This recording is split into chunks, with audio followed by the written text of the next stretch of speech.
These just might be the best new EZAs. How's it, everybody? Celtic Link here. We're back for another Dokkan panel video, and last night at about 1:30 a.m. my time, Dokkan Twitter on the JP side of things went ahead and revealed the upcoming EZAs and even the banners for their Part 2 celebration. So it was kind of an odd time for me to be able to cover them, but we're here now, and since they announced these, they've also went ahead and released the info for the EZAs on their Twitter page. So we're going to go ahead and go over what these guys do and make sort of our first impressions of these guys, because I see a lot here that has a lot of potential.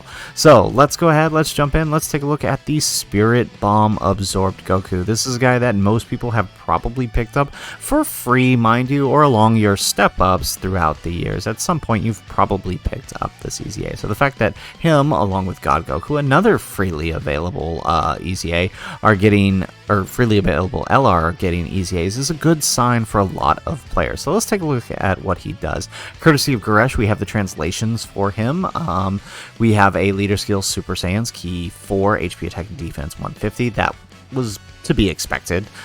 He has a passive for attack and defense 159%. He randomly changes key spheres of a rainbow to rainbow key spheres. He gains an additional key 2. In addition, when collecting rainbow key spheres, he gains attack and defense 10% per key sphere obtained, and an additional attack defense 7% per key sphere obtained per Super Saiyan's category ally attacking in the same turn.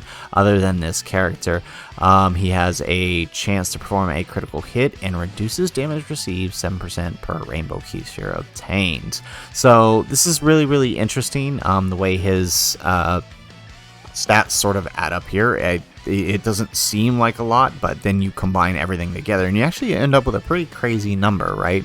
Because he's getting, right, attack and defense 10% per key sphere obtained, right? You know, you say up to, let's just say 10, right? You're getting 100% per key for attack and defense, 100% total there.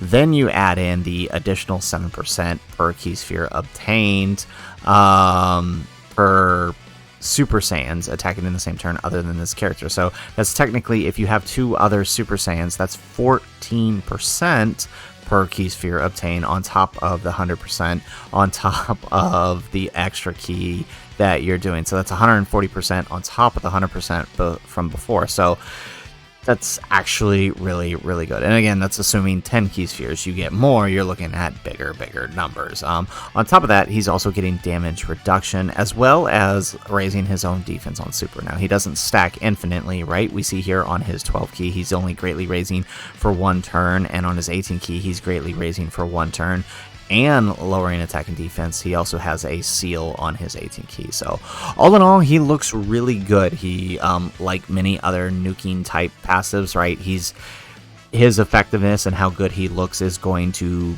be varied on how well you pick up orbs, right? If you're consistently getting more orbs, which helps because he is a rainbow orb changer, you're probably not going to have issues with this card, and I think he's going to look quite well when run on other teams. Now, the nice thing about this card is because he is a Spirit Bomb card, he is on the Power of Wishes, which means he can be run on the new LR's category, and more specifically, he can be run next to the Super Saiyan 3 and Super Saiyan 2 Goku and Vegeta, because they share 7 out of 7 links. So while that won't be a full Super Saiyan's team, the link sharing and the rainbow orb changing will be huge asset for that team and these guys. And I can see this guy looking really good. I've seen a couple of the early showcases already, and while the defense can be lacking if you get not enough key, which again, that's typical for a nuking style unit like this,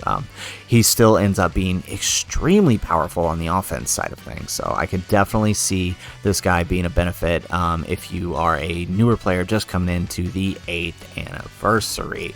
But He's not the only EZA we got. We also got the EZA for the Super Saiyan Blue Kaioken Goku. Now, this guy, kind of out of left field, he does fit the theme because his active skill is a Spirit Bomb, but he's more centered around reps of Universe 7 than anything else. So let's kind of take a look at what he does. He is reps of Universe 7 or Universal Survival Saga, Key 3, HP Attack Defense 170, so, you know, that's what we expected for a DFE EZA. His passive is attack defense 159%. He has guard against all attacks and performs an additional attack that has a high chance of becoming a super attack for 5 turns from the first appearance if there is another Universal Survival Saga ally attacking in the same turn. So he's a tad bit conditional. I don't like the fact that he has a condition for his guard, but I mean, realistically, you're running him on Universal Survival Saga anyways because you want to be able to use his active, which we know is not going to change, right? There's some kind of weird thing about coding that they cannot change the active skill because of the way it's coded, so he'll still need a bunch of Universal Survival Saga allies anyways to be able to use the active skill, so I don't think that that's a big deal, especially when you consider that teams you'd want to run him on, like Power Beyond Super Saiyan, like you could easily throw in, you know, UI Gokus or Super Saiyan Blue Vegetas and have no issues whatsoever with him. So I can see that not being too much of an issue, and you know, who knows, in the coming year we may see some huge buffs for Tournament of Power in the same way that we saw for like movie Heroes and Wicked Bloodline last year. If that does happen, then this, you know, that all of that's a moot point. He'll be just fine. I do like the fact that he has additional attacks, almost, you know, 50%. That's really good when you consider the fact that right on his super attack down here, he's greatly raising attack infinitely and raising defense for 1 turn. So that greatly raising attack, his ability to launch super attacks, going to be hugely impressive, allowing him to hit higher numbers and allowing that active skill to deal a lot more damage quicker, right? Let's see. Let's look at the rest of his passive here. He is attack. He also gets attack and defense 10% per attack received. That's kind of the same as before, just a bigger percentage buff, right? Up to 59%. He gets attack 59% when performing a super attack, and an additional attack 59%, and attacks effective against all types when performing a super attack if HP is 59% or below. So I would say you definitely want to build this guy more of the additionals route. Give him a little bit of crit, but I would say mostly go for additionals with him because you essentially have 5 turns to make use of this guy, at least as he stands now, and that could change with more Tournament of Power buffs, but basically for right now, to make full use of him and not die, you have 5 turns to get him as built up as possible and then launch the Spirit Bomb, which realistically isn't that big of a deal. The more we've played around in Red Zone, the more we've realized that, you know, most events, especially with these new LRs, and now this guy, can be cleared in 5 turns. Broly might be the only exception, but the Cooler Core can be done in 5 turns.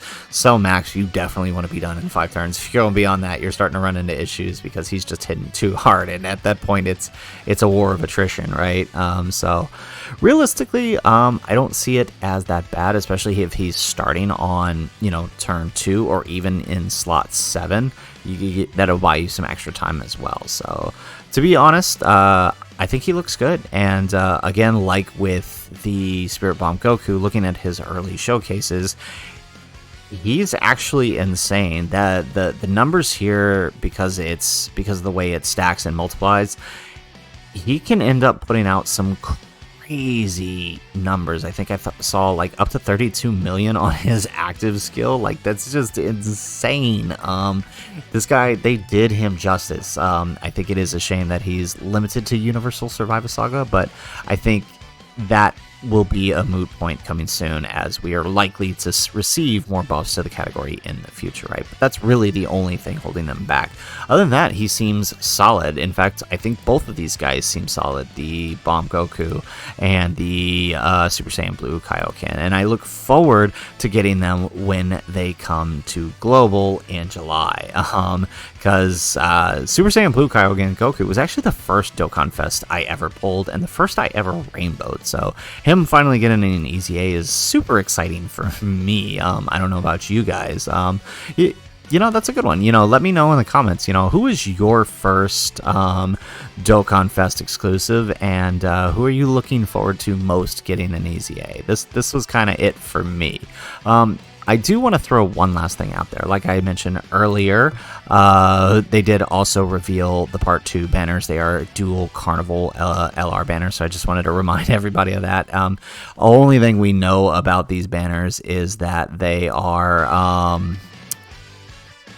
the Gohan and the Goku here represent moments from the openings, right? Gohan represents the moment from Chala, and I think Goku here is supposed to represent a moment from Dragon Soul. So this is exciting. More Spirit Bomb, more buffs to the Power of Wishes category, and makes the anniversary really, really exciting. And the more and more I look at what's coming, I think the more it makes it easier for me to recommend players start saving for the Dokkan 8th anniversary in July for us global players. So anyways, guys, that is the video. If you liked the video, make sure you hit that like button and subscribe to the channel if you have not already. And in the comments down below, let me know which of the two EZAs here are you most hyped for. I already told you guys, for me, it really is the Super Saiyan Blue Kaioken Goku, if only because there's a bit of a nostalgia attached to him for me. But would love to hear which one you guys are more hyped for in the comments down below. Otherwise, guys, as always, thanks for watching, and aloha.